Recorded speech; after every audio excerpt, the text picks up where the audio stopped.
Welcome to the Better Podcast with me, Jen Baird. Today, it's just me. We have had one of those weeks at Bayleys where we recognise a whole load of people in this business who have done really well over the last financial year.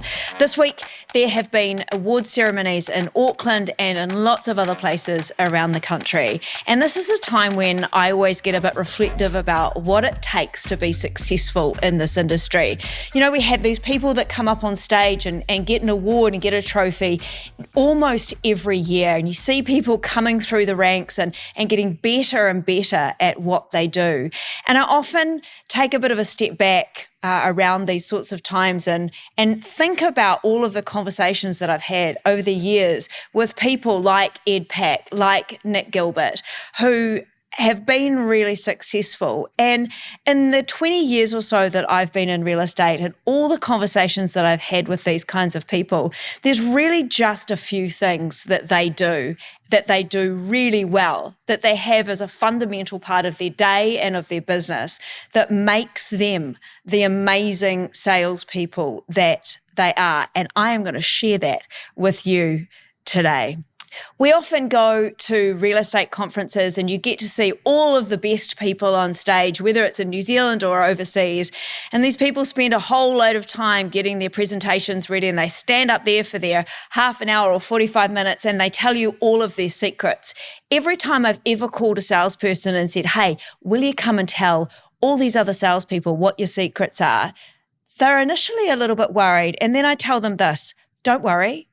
Most of the people in the audience are not going to use any of this information. We go to these things and we sit there for a few hours and we might even take some notes and then we go back into our businesses and we change absolutely nothing.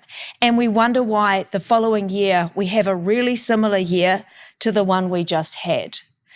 So what I'm going to challenge you to do today is think about these 5 lessons that I have learned from high performers over the last 20 years. There's just 5 lessons. Pick one thing that you can do, one little change that you can make that's going to help move your business forward. Because all change happens like that, just a little bit at a time. Don't try and do everything at once. Do one thing this week to move you forward, and that will start you on a journey to being more successful in the years to come. Do you know, I've often thought about this stuff too and thought, you know, this is how you become a really great real estate agent. But actually, I think these 5 things are how you win at anything. So let's get into it. The first thing that all successful salespeople always tell me that they focus on is the basics. Literally, this is a business where there are a series of things: being great at prospecting, being great at a listing presentation, being great at property marketing, being a great negotiator. Like these few things that if you can get really good at the detail of those, you will win. So much time and effort goes into chasing after the new shiny thing. God, I remember back in the day, back in the actual olden days when Facebook first came along. That's how long ago it was. When Facebook first came along and we started thinking about how we would use that in real estate, and people got completely distracted and would spend hours crafting this perfect Facebook post. That is not the thing that is going to make you money. That is not the thing that is going to get that property sold for your client. It is the basics. It is getting really great at prospecting, at negotiating. It is the picking up the calls, picking up the phone and making those calls. You will know better than me what the basics are in your business. Where are you good? Where are you smashing it out of the park? You might do an absolute killer listing presentation. Maybe you are a masterclass in negotiations during an auction. There will be parts of the process where you are an absolute expert. I would challenge you to think about the places where you are not. Where are your gaps? Where are you avoiding doing the work that you know you probably should be doing to get it done for your clients, to get it done for yourself and your family? Often it's prospecting. None of us really like prospecting. There's the odd person when you say, who likes prospecting? And they put up their hand and everybody looks at them and realizes that they are the odd one out. But getting really good at prospecting is a surefire way to be successful in this business, and certainly when you start. A number of years ago, I sat down with a young guy who had come into real estate and absolutely smashed it. Like, he'd had such a great year. And I asked him what he'd done, and he was all a bit shy and said, I think I just got lucky. And I'm like, nobody ever gets lucky in this business. What did you actually do? And he started telling me that, on his second day, somebody said, you should go door knocking. And so as he walked to work the next day, he thought, I'll just knock on some of the doors. And so each day over the next few weeks, he knocked on like 5 or 6 or 7 doors on his way to work in the morning. So you can imagine after 3 weeks, he's knocked on quite a lot of doors. And all of a sudden, somebody answers the door, and they're thinking of selling their property, and he gets the listing. That doesn't sound like getting lucky to me. It sounds like doing the basics and doing the basics well. That person also was the kind of person that wore their name badge to the supermarket, had real estate conversations with everybody that they came across, always asked the next question of the person who came through their open home. The simple things, the basics in the business that will help you get the next piece of business, that will help you get that buyer across the line, whatever it might be. Some of the basics in this business are the basics, but they're not simple and they're not easy. And one of those things is building trust. It is such an important part of what we do. And trust is built through a combination of empathy, credibility, and authenticity. Like, people absolutely have to know that you care about their best interests. The best way to do that is to engage attentively when they're speaking to you. How many times have I been to an open home and the agent has been on their phone, really not that interested in me? Maybe I didn't look like an active buyer. I'm sure I have been an active buyer at times and been completely ignored. Empathy is so important in this business. And as the world around us changes and more technology comes and takes away parts of this business, your ability to build a connection with someone and show some real empathy will be your superpower in terms of making those connections. And credibility, look, everybody wants to sell their property with an expert. It is absolutely down to you to have all of the information at your fingertips. There is so much data available, so many places you can get all of the information you could possibly need about a property, about the area, about the property market in that area, about the wider economy. There is no excuse in this business for not being an absolute expert in your craft. And credibility then is built by sharing that information in a way that reaches someone. So that combination of credibility and empathy, really, really powerful. And then the last part of trust is authenticity. As human beings, we have a really good BS radar. People know when you're being fake. People know when you're showing up as yourselves. And I also think that in this world of perfection, do you know, you look on Instagram now and everybody's absolutely perfect, and they're perfect because, they've AI'd themselves, right? Half of the pictures you see aren't even real people anyway. Everything is absolutely perfect. In that world, being a bit quirky, being real, having some flaws, being a human, I think is really, really powerful. You add that level of authenticity to genuine care and empathy, and with somebody who has done the work to be the expert and have credibility in their market, you're absolutely unstoppable. So that is a basic. It is a more complicated basic, but think about the basics in your business. Is it prospecting? Is it winning the listing? Is it building the relationships? Is it your follow-up? What is it? Get really good at that. At Bayleys, we have a massive amount of training resources, both online and live courses for you to tap into. But think about how you will develop those skills and really make a point of doing that this year. Right, the second thing that all high performers have in their day and in their business is structure. You only have 24 hours every day, and chances are you also want to have a life outside of your real estate business. In order to fit all of this stuff in, you need to have good structure. And the busier you get, the more structure you need in order to manage your time really effectively.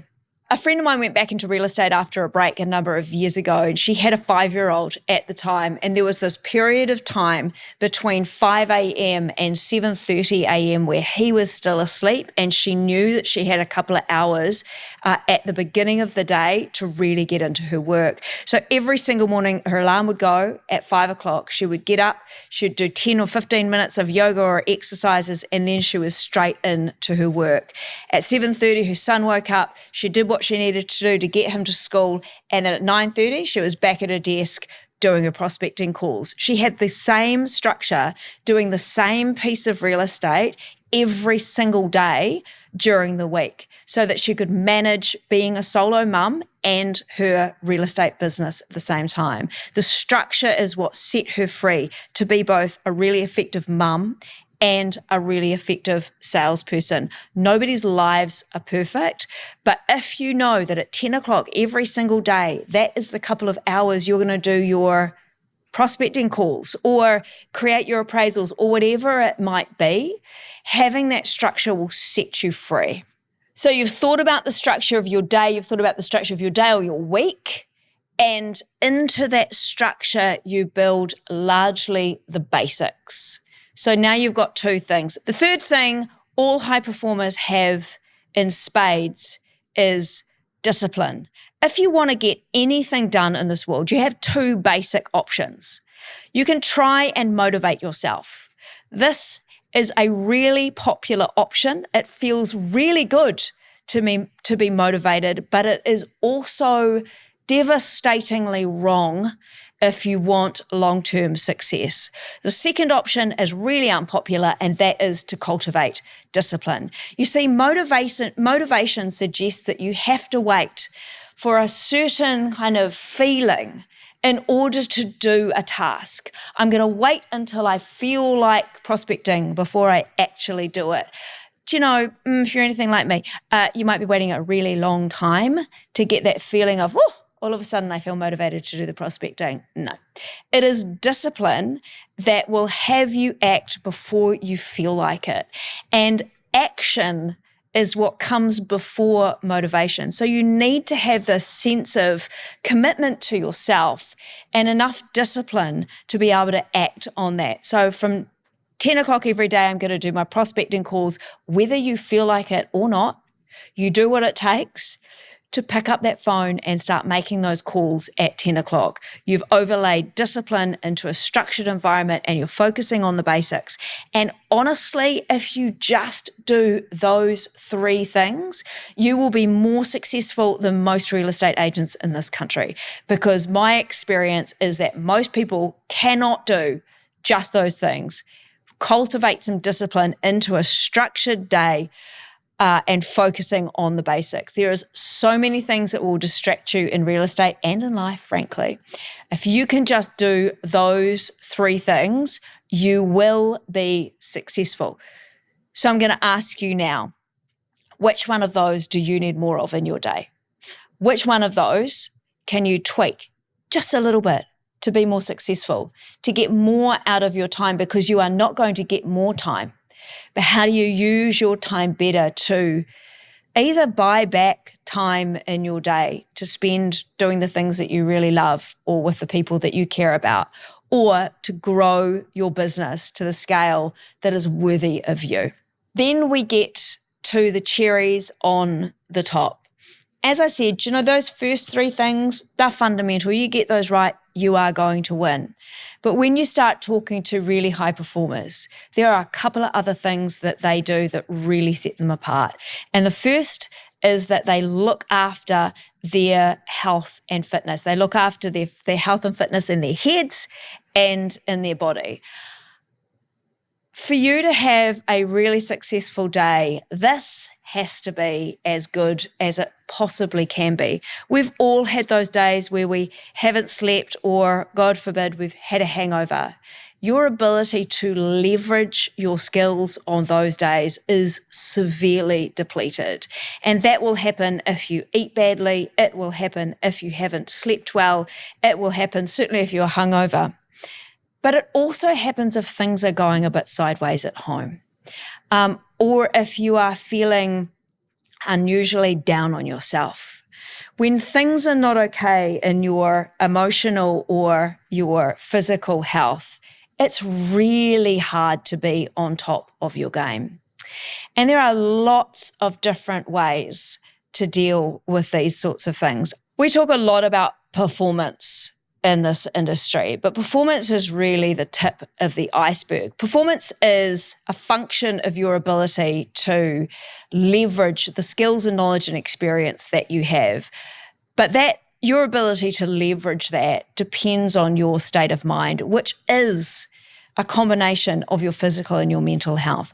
There's so many ways that you can deal with this, so many things that you can put into your day. It might be that you need to eat more vegetables, as my mother would say, or walk around the block a little bit more, fill your body up with oxygen. Years ago, I did a breathing course. Most of us don't even breathe properly. Who knew? We don't even breathe properly. But there are ways that you can manage your breath to give you more energy, to make you feel more positive, to manage any kind of emotional state that you've got going on. What is it that you're going to do to enhance your mental and physical health? What little things can you change? Do you know, there's also going to be those days where you just can't, where you just don't feel well, when actually that stuff that's going on at home is just too much for you to carry. On those days, it's fine for you to pull the ripcord and go, do you know what? Actually, today I'm going to go home and I'm going to deal with this stuff. Today I'm just going to put my real estate down. That is okay too. The thing about this industry is that very few people will ask a real estate agent how they're doing. How are you? Are you okay? That's not what happens in this business, right? You've got all these people out there, buyers and sellers, who are taking your energy. You're giving it out all day, every day. It's really important that you think about how you're filling up that tank again, whether it's in little bits during the day or at the end of the day. What are you doing to make sure that your mental and physical health is as good as it can be? So now we've got a fit body and a fit mind. We're disciplined, we're building that into structure, and we're delivering mostly the basics. A recipe for absolute success. But there's one more thing. And the last thing, I think, is the absolute cherry on the top. And that is self-belief or your mindset. You get to choose what thoughts you put in your head. You get to choose how you show up every day. You get to choose whether that's going to be with a really positive mindset or not. And your thinking patterns can be just that, patterns and habits. And my challenge for you is think about the things that you're saying to yourself or the things that you're saying about the market that are impacting on your results. I have one of our branch managers is really into this whole mindset conversation. And one of the things she does when she's got a new person is to really get a sense of how that person feels about themselves and what they believe is possible for them. And then the first thing she does is she breaks that down. She breaks it down so that she can build it up again and set the bar higher. Because if you think that you're going to be a $200,000 agent, then that's a lid that you have put on your business. Why can't you be a $1 million agent? Why can't you serve more clients? Why can't you run 4 listings at the same time every month, month after month? You can. And so often it is that belief in yourself or the mindset that you choose that holds you back. The internet and your social media feeds will be full of ways that you can do this. Some people absolutely believe in the power of affirmations. Some people have a mantra. Some people like to meditate. There's all sorts of ways to do this kind of thing, to change your mindset. One of the things that I spoke to a really successful agent about, when they first started, they looked at what the top person in their office was doing and got really specific about that and just decided every day that they were going to wake up and act like that person. So they kind of pretended to be a really successful agent. And what happens when you show up dressed like that person, feeling like that person, is you can't help but act like that person. And that's the wonderful thing about your mindset and your belief, is that it's not just about the feeling of it, that actually when you feel like that, you can't help but act in that direction. So you start to take the steps that that person would take. And of course, that person is picking up the phone and making the prospecting calls and going to the training and listing auctions. And that is how they have become successful. So one option is to get really specific about who you want to be, how you want to feel, the life and the business that you want to create. And think about that every single day. Put that in your head as you are driving to work. And I'm sure you will start acting in that direction. A few years ago, I had a really tough year. And as it started, actually, before it got really hard, I knew that I had some stuff coming for me in my life that was going to be really hard for me to handle. And I knew I had to do what I could to feel as good as I could every day in the lead up to, the freight train hitting me, I guess. And I'd started, eating my vegetables and doing a little bit more exercise and just kind of managing my energy. And one little change that I made, I stopped listening to the news so much and I started listening to 90s pop music or inspiring podcasts. And I stumbled upon the Mel Robbins podcast. And I don't know if you've ever come across the Mel Robbins podcast, but she's this really high energy American woman, and she's all about feeling great about yourself. And the very first one I ever listened to, she gets on and she's like, I've got this habit, this daily habit that if you commit to doing it once a day for 5 days, I guarantee it will change your life. And then she went on to describe the high five habit. You might have heard of it. Basically what you do is you walk up to a mirror in your house and you look at yourself in your eyes, not like you do when you put your mascara on, ladies, but like really look deep into your own eyes. You say something nice and then you high five yourself in the mirror. It feels ridiculous. The first time I did it, I got goosebumps, not because it was a powerful feeling, but because I felt so stupid doing it. But I persevered and I did it for 5 days and it felt pretty good, actually. And I kept going. And about a month later, had this realization that I actually felt quite different. I felt that all of a sudden there was somebody else in my corner, and for the first time in my life, that person was me. And it made me feel so much more powerful, so much more settled as things were starting to go a bit sideways in my life. So there is the high five habit. There is lots of other things you can do as well. Oh, before I get off the high five habit, it sounds ridiculous and it looks really stupid, but there is science to why it works. And let me tell you what that is.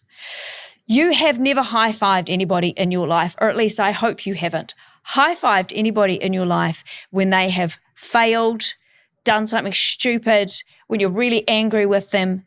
That's not what this is. This is, you're amazing and I love you and we won and isn't this great?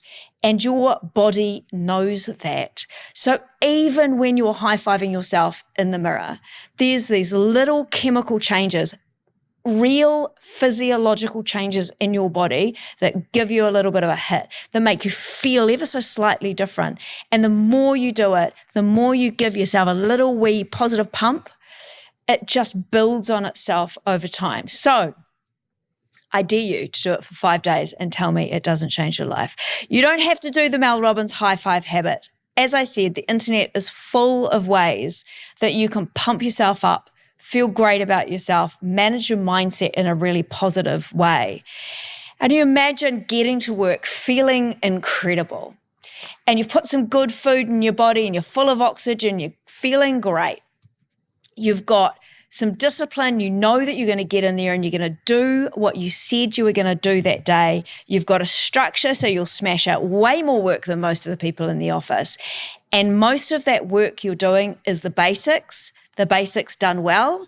You do all of those 5 things, you cannot help but be successful in this business. So, what are you going to change tomorrow? What little thing are you going to change to be successful? Because all of these people that got trophies this week and all of the people that win in this business and frankly in any other area of life have made a commitment to growth and a commitment to changing something to get where they need to get to. What are you going to do?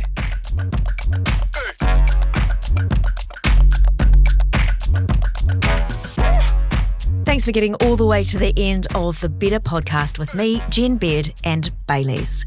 If you know someone who could get value out of this conversation, please share it. And don't forget to like and subscribe to the podcast wherever you listen to us. See you next time.